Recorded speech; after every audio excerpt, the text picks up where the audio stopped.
Right now, there's a particular type of content spreading across the internet, like wildfire. Videos with dark backgrounds, ominous music, and titles promising to reveal the psychological secrets that separate winners from losers, leaders from followers, the powerful from the powerless.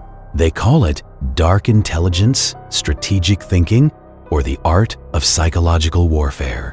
They promise to teach you how to read people, control situations, and navigate life like a chess master while everyone else plays checkers. And millions of people are eating this up because it feels like forbidden knowledge, like someone finally pulling back the curtain on how the world really works. But here's what I need you to understand in the next 15 minutes. This framework that promises to make you strategically intelligent and emotionally detached, that teaches you to see every interaction as a power dynamic and every relationship as a potential manipulation. This isn't making you more powerful. It's making you more paranoid, more isolated, and fundamentally less effective at building the kind of genuine influence that actually creates lasting success in the modern world. I know this because I spent 2 years immersed in this exact worldview. I practiced calculated opacity, maintained adaptive personas, cultivated detachment from outcomes and relationships. I learned to read psychological patterns, create strategic silence, and approach every situation with outcome obsession. And you know what happened. I became incredibly good at seeing manipulation everywhere, at maintaining mysterious boundaries, at never being emotionally vulnerable. I also became profoundly lonely, chronically suspicious, and unable to build the kind of deep trust that actually powers meaningful achievement. Because here's the truth, nobody selling you dark intelligence wants to admit the traits they're teaching you as sources of power are actually sources of profound weakness in any context that requires genuine collaboration, authentic leadership, or sustainable success. Let me show you exactly how this works. The opacity trap. When mystery becomes isolation, the first pillar of this framework teaches you something called calculated opacity. The idea is that you should never be completely clear about your intentions, that you should only show what's necessary, that mystery creates influence because when people don't know everything about you, they become curious, and that curiosity leads to respect.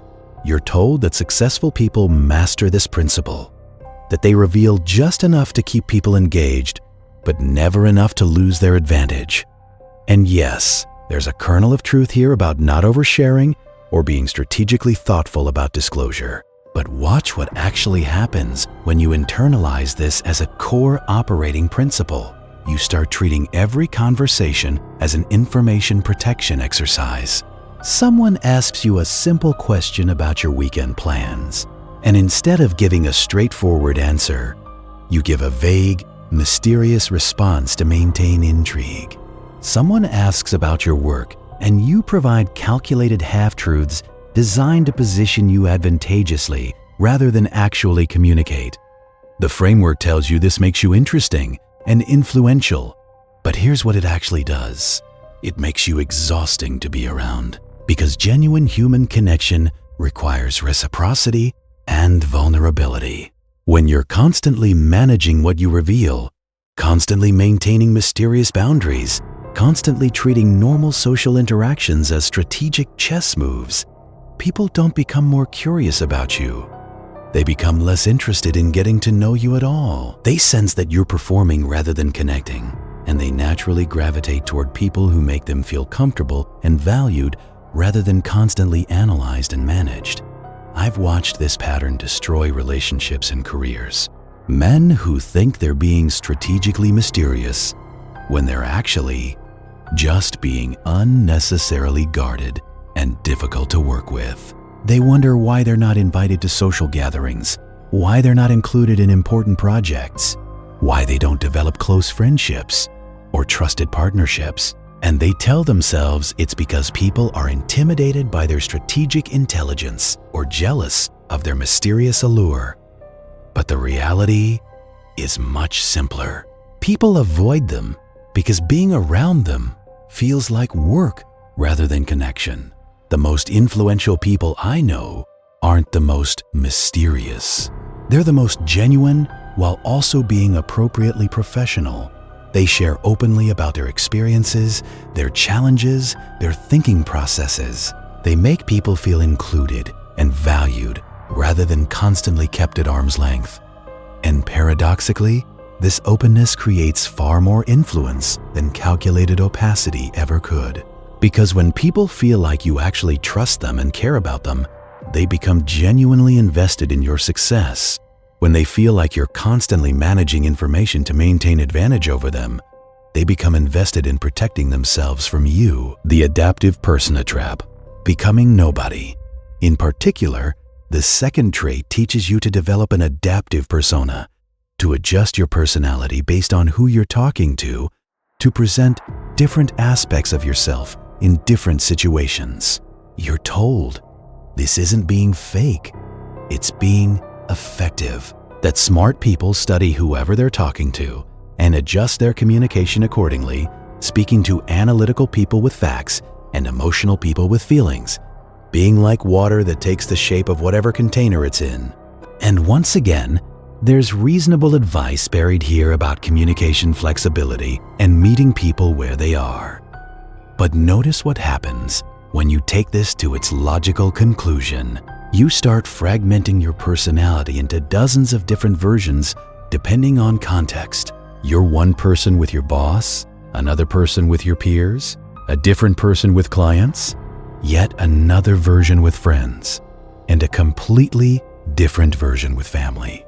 You pride yourself on this adaptability, on your chameleon-like ability to fit into any social situation. But here's what the framework never tells you. When you spend all your time adjusting your personality to fit different audiences, you eventually lose track of who you actually are. You become so skilled at presenting different facets that you forget which facet is the real you, or whether there even is a real you underneath all the strategic adaptation. This isn't flexibility, this is fragmentation, and fragmentation is exhausting and psychologically destabilizing. More importantly, people can sense when you're adapting strategically versus when you're being genuinely yourself. They might not be able to articulate exactly what feels off, but they notice the performance. They notice that you seem to tell each person what they want to hear, rather than what you actually think. They notice that your personality shifts depending on who's in the room. And while the framework tells you this makes you effective, what it actually does is make you seem untrustworthy. Think about the people you most trust and respect in your life. Are they chameleons who constantly adapt their personality? Or are they people who have a clear, consistent sense of who they are and what they stand for, regardless of context? The most trusted leaders, the most valued team members, the most cherished friends, they're the ones who are recognizably themselves across different situations. They adjust their communication style appropriately, yes, but their core values, personality, and integrity remain constant. You always know what you're getting with them, and that consistency creates trust. When you adopt the adaptive persona framework, you trade trust for temporary tactical advantage. You might be able to connect superficially with a wider range of people, but you'll struggle to build deep, lasting relationships with anyone because nobody really knows the real you. And eventually, you'll struggle to know the real you yourself. The detachment trap, freedom from connection, or freedom from meaning. The principle of detachment is probably the most seductive and dangerous element of this framework. You're told that what you're not afraid to lose can't control you, that detachment gives you power in negotiations and clarity in decision-making, that the less you need something, the more likely you are to get it. You're taught that most people are weak because they're attached to their jobs, their relationships, their approval from others, and that freedom from these attachments makes you powerful. And I'll grant that there's wisdom in not being desperately attached to specific outcomes. Desperate people do make poor decisions. People who can walk away from bad situations do have more negotiating power. But notice what happens when you internalize detachment as a core principle rather than as a tactical approach to specific situations. You start training yourself not to care deeply about anything or anyone. You pride yourself on being able to walk away from any relationship, any opportunity, any commitment. You tell yourself this makes you powerful and free. But here's what you're actually doing. You're systematically disconnecting yourself from everything that makes life meaningful. Because meaning comes from attachment. It comes from caring about things and people enough that their well-being matters to you, enough that you're willing to make sacrifices for them, enough that you're invested in outcomes beyond just your own strategic advantage. When you practice radical detachment, you don't become powerful, you become empty. I've met men who've mastered this detachment principle. They can walk away from any relationship without a second thought. They never need anyone or anything. They're completely free from emotional vulnerability.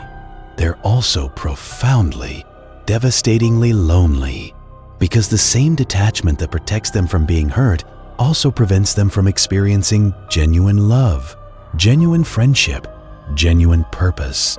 They've built walls so high to protect themselves from being controlled that they've also walled themselves off from connection.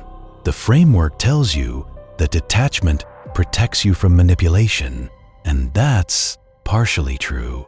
But what it doesn't tell you is that the best things in life require attachment. Building something meaningful requires being attached to the vision enough to persist through difficulty. Developing deep relationships requires being attached to people enough to work through conflicts. Raising children requires being attached to their well-being more than your own comfort. Creating anything of lasting value requires caring about something beyond yourself and your own strategic positioning. The paradox is this: the people with the most genuine power and influence in the world aren't the most detached. They're the people who care deeply about specific things and mobilize others who share those cares. Martin Luther King Jr. wasn't detached from the civil rights movement. Steve Jobs wasn't detached from his vision for Apple. The leaders you actually admire aren't the ones who could walk away from anything at any moment. They're the ones who were so attached to their missions that they persisted despite obstacles that would have stopped more detached people. The silent leverage trap. Confusing silence with wisdom. The framework teaches you about silent leverage, the idea that real power whispers rather than shouts, that you should create influence without saying a word, that you should make yourself indispensable and let your presence change situations without direct action. You're taught to be comfortable with silence in conversations, to build alternatives without mentioning them, to solve problems consistently until everyone comes to you. And yes, there's value in understanding that you don't have to announce everything, that actions often speak louder than words, that patience can be powerful. But watch what happens when you mistake silence for strategy across all situations. You stop communicating clearly about your needs, your boundaries, your expectations. You think you're being strategically silent when you're actually just being passive-aggressive or unclear. Let me give you a concrete example. You're upset about something in a relationship, but instead of addressing it directly, you create silent leverage by withdrawing and waiting for the other person to notice something's wrong and come to you. You tell yourself this is strategic, that you're not being reactive, that you're maintaining power through silence. But what you're actually doing is creating confusion and resentment. The other person doesn't know what's wrong. They just know that something feels off. They start walking on eggshells, trying to guess what upset you, and the relationship deteriorates. Or in a professional context, you have ideas about how to improve processes, but instead of sharing them clearly, you wait for the perfect moment to reveal them strategically. Meanwhile, the organization continues struggling with problems you could have helped solve if you just communicated directly. You think you're building long-term influence by being the person everyone comes to, but you're actually being the person who hoards information and makes collaboration difficult. The framework confuses silence with wisdom and directness. But the most effective people I know aren't the most silent. They're the most clear. They communicate their needs directly. They share their ideas when they're relevant. They address problems promptly. They don't play games with information or create artificial scarcity around their insights. They make themselves valuable not by being mysterious about their value, but by demonstrating it consistently and sharing it generously. The psychological echo and controlled exposure trap. Manipulation versus connection. The framework teaches you psychological echo, which means reflecting people's deepest needs and fears back to them, and controlled exposure, which means being strategic about what information you reveal and when. You're told to listen for clues about people's invisible burdens and secret desires, then position your communication to appeal to their psychological profile. You're taught to create curiosity gaps by sharing incomplete information, to manage your digital footprint strategically, to reveal capabilities gradually over time. And framed one way, this sounds like sophisticated emotional intelligence and professional presence management. But let's be honest about what this actually is. It's a systematic approach to manipulating how people perceive you and respond to you. You're not genuinely trying to understand people so you can serve them better. You're trying to understand them so you can position yourself more advantageously in relation to them. The psychological echo technique tells you to reflect back the positive version of what people express, to position your ideas in terms that naturally appeal to their values. But notice what's missing from this framework: genuine care about whether your ideas actually serve their interests. You're not helping them get what they need. You're getting them to support what you want by framing it in terms they'll respond to. That's not connection. That's sophisticated manipulation. And the controlled exposure approach teaches you to see every piece of information about yourself as currency to be spent strategically. But when you're constantly managing what people know about you, timing your disclosures for maximum impact, revealing capabilities gradually to create impressions of continuous growth, you're not building real relationships. You're managing a brand. You're curating a persona. And eventually, this becomes so automatic that you lose the ability to be genuinely present with another human being without calculating how to leverage the interaction. The people who build lasting influence don't do it through psychological manipulation and strategic information management. They do it by being genuinely helpful, consistently reliable, and authentically themselves. They make people feel valued, not by reflecting back carefully calibrated echoes of their needs, but by actually caring about their well-being and success. They build trust not by controlling exposure, but by being appropriately open and vulnerable, showing that they're real human beings with flaws and struggles, not carefully managed strategic personas. The ambiguous morality and outcome obsession. Trap: when the end justifies anything. The final elements of this framework teach you about ambiguous morality and outcome obsession. You're told that real power lives in gray areas, that sometimes doing the right thing in the short term leads to worse outcomes in the long term, that you should focus on outcomes rather than appearances, that you should be willing to make pragmatic decisions even when they're harsh or unpopular. And wrapped in this message is one of the most dangerous philosophical confusions in modern self-help. The idea that because morality is sometimes complex, therefore you should adopt flexible ethics based on outcomes. That because the world is complicated, therefore clear ethical principles are naive. That because nice actions sometimes enable bad behavior, therefore you should be willing to do harsh things when they serve your goals. Let me be very direct about this.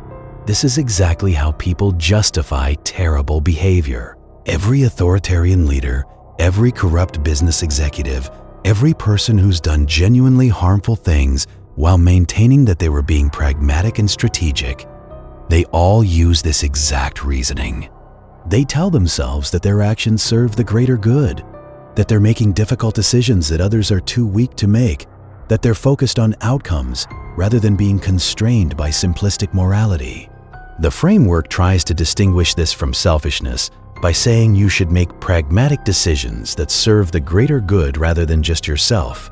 But who decides what serves the greater good? You do.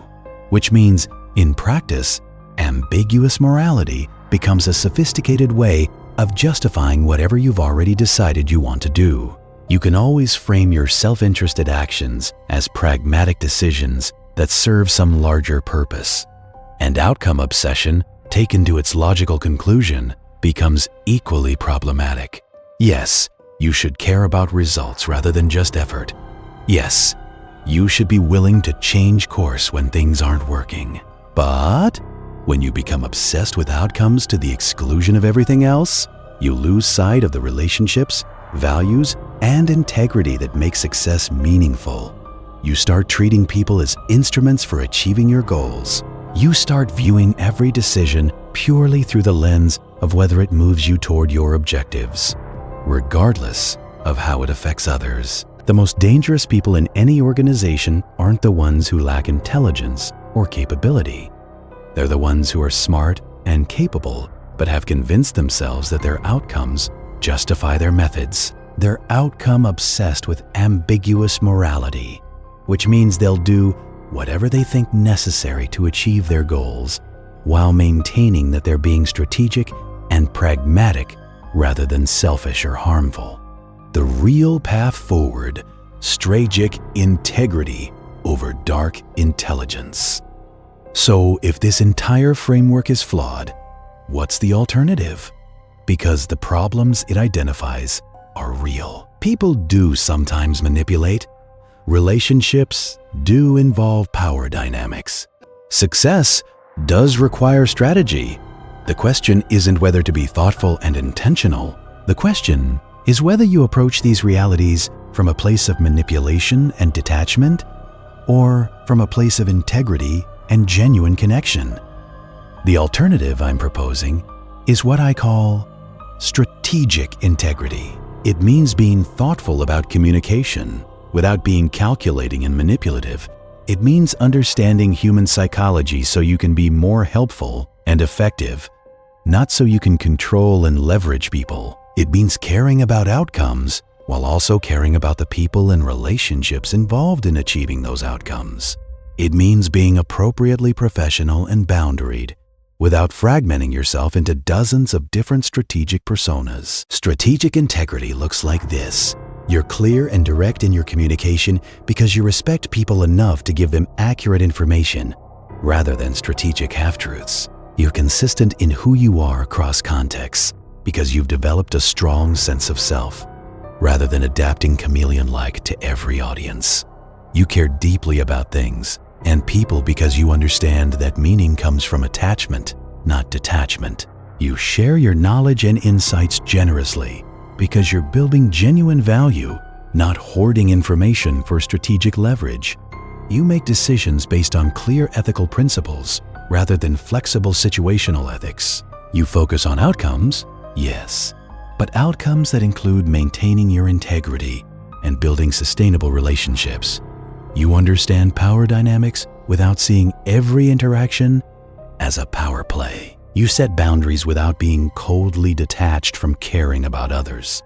This approach requires something the dark intelligence framework doesn't demand.